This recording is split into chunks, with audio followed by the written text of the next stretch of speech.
What's up, guys, and welcome back to Beyond the Void Horror Podcast. My name is Alex, and today we're going to be doing my July haul for all the horror and different movies that we picked up for the collection. So let's get into it.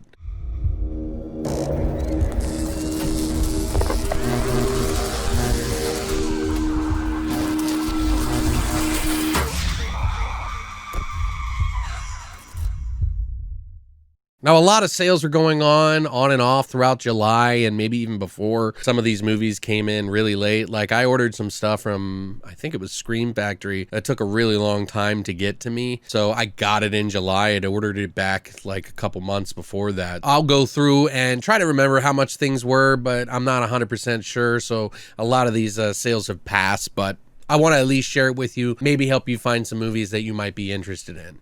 First up, we got Cellar Dweller and Catacombs. I think the Catacombs movie is from 1988. Yeah. And Cellar Dweller's from 87. So this is a twofer. I have the 4-pack, which is a Scream Factory release that has like 2 other movies with it. But I've always been kind of a fan of Cellar Dweller because you get that small cameo from Jeffrey Combs in it. It's got some weird creature in the basement type sort of movie. Catacombs, I don't remember seeing, and I'm sure it's not amazing, but I wanted to pick this up anyway. They had it on sale, I believe, for like $10, so I grabbed it.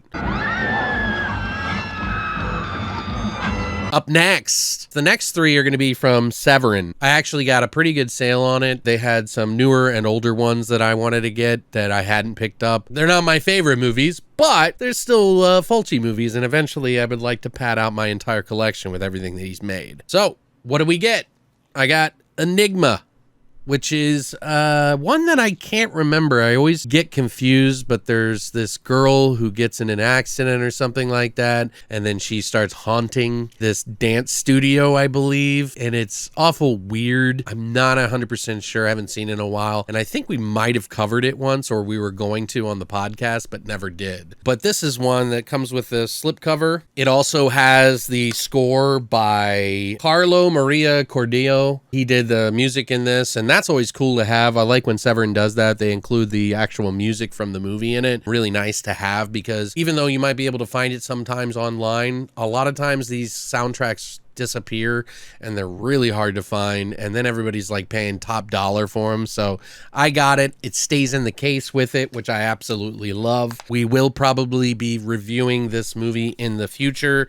Maybe we'll do like 2 movies from Fulci that you might not have heard of or something like that. I'm a big fan of his. Not all of his work is amazing, but when you love the guy, you love the guy. And if you love Italian horror, you fucking love Italian horror. You know what I'm saying? Up next, we got Paganini Horror, which I can't remember this movie. I kept thinking it was that Lucio Fulci movie about the like sadist Nazi party, but I got confused with that. This comes with the Vince Tempera soundtrack as well, the music from it. I'm kind of excited to see this one now because I got it confused with that other Lucio Fulci movie. So, but either way, I'm glad to get this because this is also produced by Fabrizio De Angelis, who he has been the producer of The Beyond, Zombie, Killer Crocodile, which we did an episode on. Director Cozy is known for doing Contamination, Star Crash, and quite a few other things. There's a lot of talent in this movie, and I don't think I've seen it. And now you will pay. And you will pay in the only coin I ever accept. Also up next, we got Demonia, which is one of Fulci's movies that a lot of people remember specifically for one scene, this one. And how could you forget that? Of course, if you're a gore hound, this is a little bit lighter on the gore and more heavy on the story. And it's kind of a mixed bag of whether or not you may or may not like this. I bought it because I wanted to get it for Fulci. That scene is awesome, but I haven't seen it in years, and I wanted to give it the fair treatment. So we'll probably pair this with Enigma review together as a Fulci special. So that'll be in the future. So stay tuned. But this does not have the soundtrack like those other two. It just has the actual Blu-ray. This was actually a pretty hard movie to get at one point in time. You could only get it on VHS, maybe DVD, but it's not a real popular one. But if you like nuns and a little bit of a story with your Fulci movies, you might want to check it out if you haven't seen it. Up next is a 2008 movie called Gutterballs. Now, MVD sent this over to me. It's an unearthed filmed, actually. And if you don't know who MVD is, they sell a lot of horror movies from all different places. It's like a distributor, and they make their own movies too. So they sent this out to me for review, and I'm super curious to check it out. I don't know much about it other than it's a sleazy bowling alley slasher that they even made a sequel to. Super gory and super nude, and there's supposedly some sex scenes in it, like full-on, you know, crotch shots. Not that I'm looking forward to that necessarily, but it's an interesting choice. They also have some really good music in this, supposedly, so I'm kind of curious to check it out. I'm sure if I watch this with Christina in an episode, she's probably not going to enjoy it, but there may be some redeeming things in it. I've never seen it. It came out in 2008, but it seems like it's picked up a lot of steam since this release. Hey, asshole! You fucking do this? You cut my friend's fucking head off? Fucking cocksucker. Have you guys seen it? What did you think of it? Thank you, by the way, MVD, for sending that out to me. I appreciate it.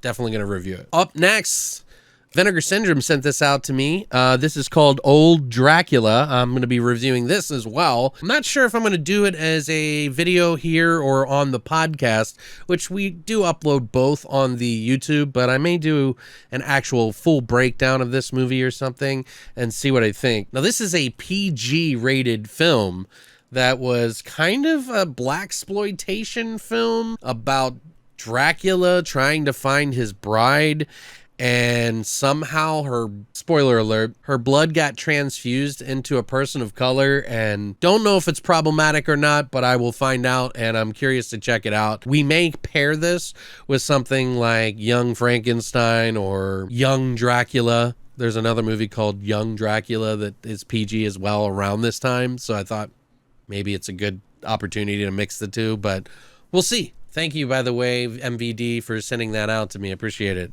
Definitely going to review it. Thank you, Vinegar Syndrome, for sending this out to me. I appreciate it. I will definitely give it a whirl. Back in Transylvania, they found a drink that's new.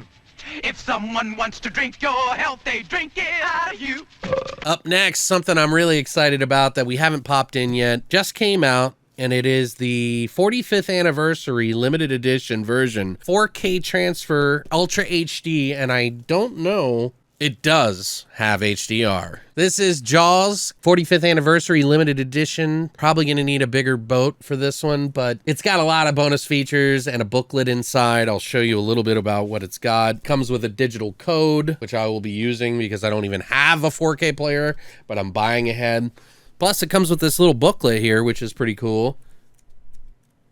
It just kind of tells you about how they put it together, the score, you know, each of the actors, and, you know, Steven Spielberg, and it's just pretty cool. And a lot of the different posters that came out, and the legacy of where it led. I'm looking forward to seeing some of the extras in here. There's one that says the shark is still working, the impact and legacy of Jaws, the making of Jaws, Jaws the restoration, so they had some, you know, things that they needed to do, deleted scenes and outtakes from set, storyboards, production photos, marketing, Jaws phenomena, and the original theatrical trailer.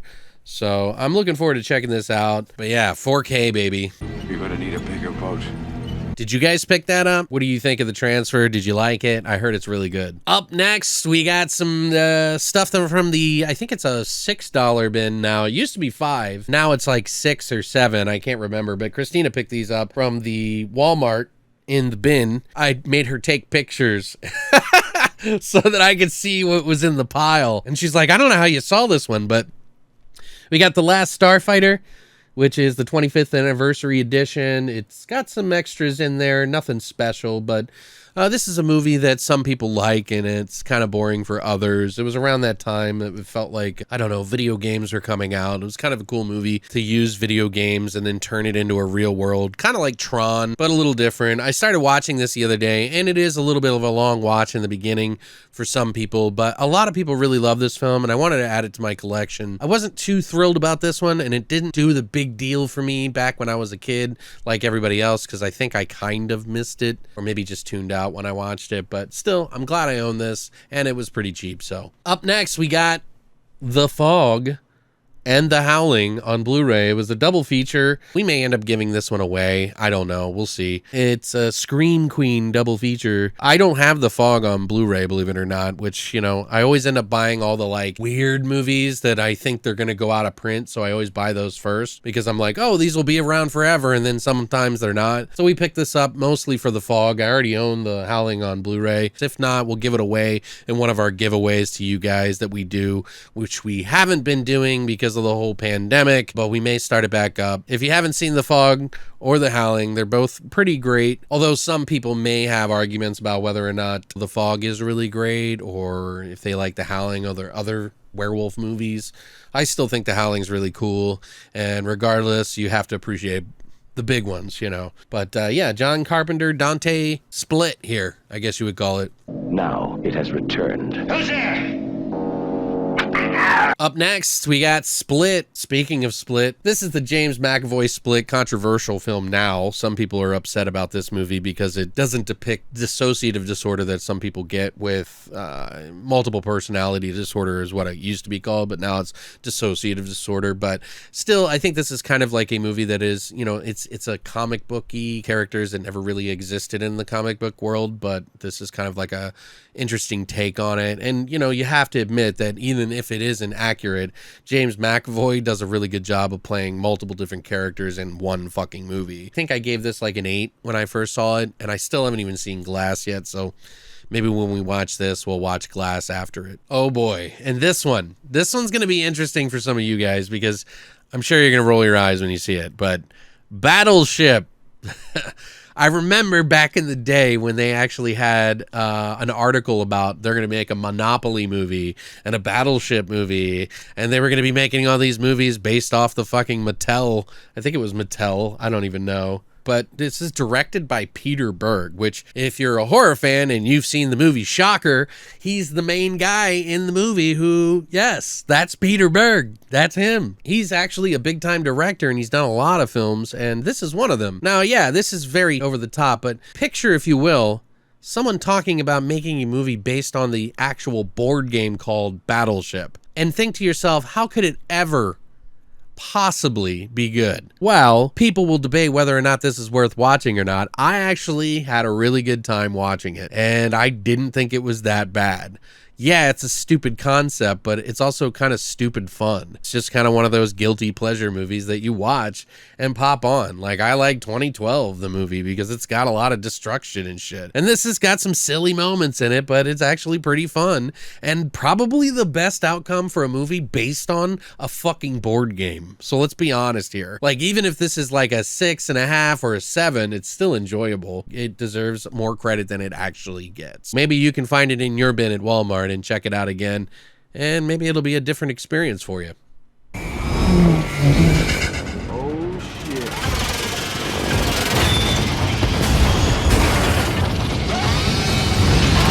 shit. Down to the last two. Now this next one is I bought, I think, used on Amazon for like $14 or something like that on DVD. It's a Troma release called Monster in the Closet.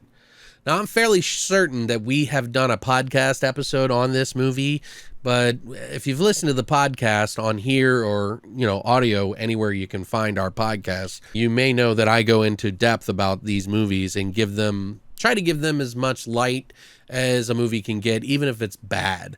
But this one is a PG film that I actually really liked, and it's got a very super young Paul Walker. Yes, Paul Walker is in this film. Kind of like silly fun. It kind of, in my opinion, was the movie before Monsters, Inc. started, where, you know, every closet was a doorway. I think it's kind of a fun little movie, and it's got some pretty cool creature effects. It's kind of very tongue-in-cheek and silly a little bit. They try to take it a little seriously, but it's got a very kind of air about it that is, you know, not to be taken too seriously. But I always remember watching it, and I always loved the cover of this film, so I wanted to pick it up, and we'll be, you know, pairing this with Cameron's Closet, another closet monster movie that I think we should mix with this one in the future. So if you're interested in seeing this, let me know.